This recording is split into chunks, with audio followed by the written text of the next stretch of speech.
This is Straight Up Tekken, episode 19. Poke, timing, offense, and defense. Let us discuss more specifics of poke and timing, offense, and defense, include many best or common practices. Defending against poking and timing based offense. To beat poke and timing offense, you must find ways to disrupt their poking and change your timing. Consider using one jab, down forward one, sidestep block, empty forward dash into block, or step KBD or forward dash in the standstill before performing your buttons.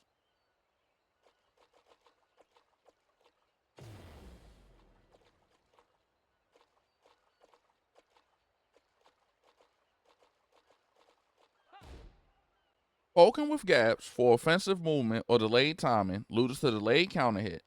Delayed timing loses to delayed counter hit or delayed realignment, and both lose to delayed buttons, and depending on what was pressed, delayed movement.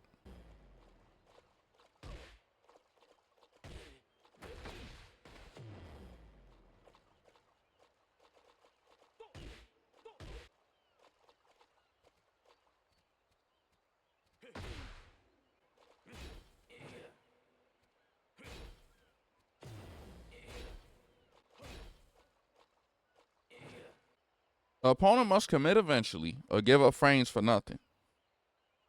If an opponent continually goes for delayed timing and pokes and the delayed buttons or movement, they give up frames, which means they put you at advantage if they aren't correct. While this is a small risk, it is a relevant one. Run a counter offensive with your own empty movement and etc., so that the opponent has the second guess attempting it on you.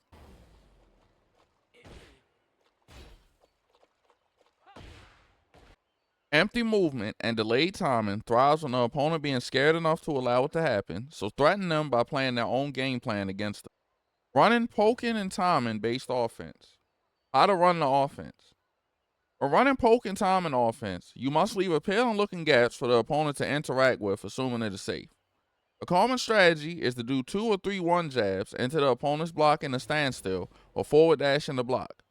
Many opponents will respond with a while standing launcher or some other move that is otherwise punishable or gives up their turn.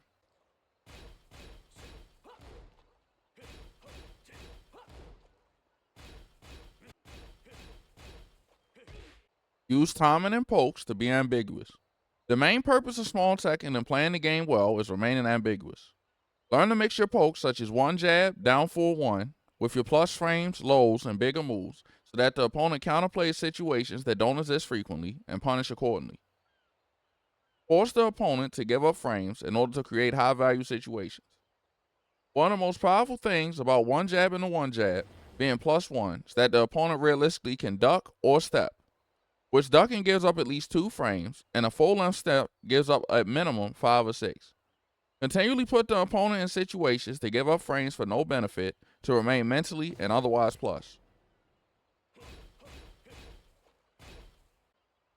Change your timing from immediate to delayed to heavily delayed and etc., and use empty movement to force useful responses.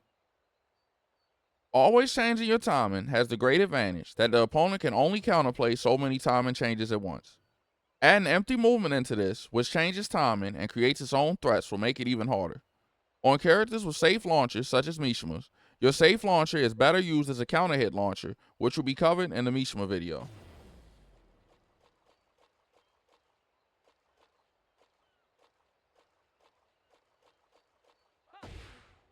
Force the opponent into repeated small frame situations.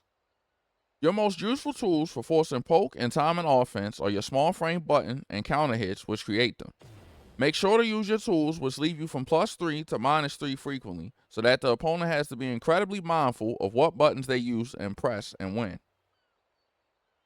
Set the pace and rules both players will play under, and add to control the options they can respond with in the first place. Lastly, by playing very fast with small pokes and movement, as in being incredibly active, the opponent will be forced to keep up, and if they cannot, you will dictate every exchange. If they can, it will be a battle of who gets left behind first. That's all for this one. Catch you later, or not.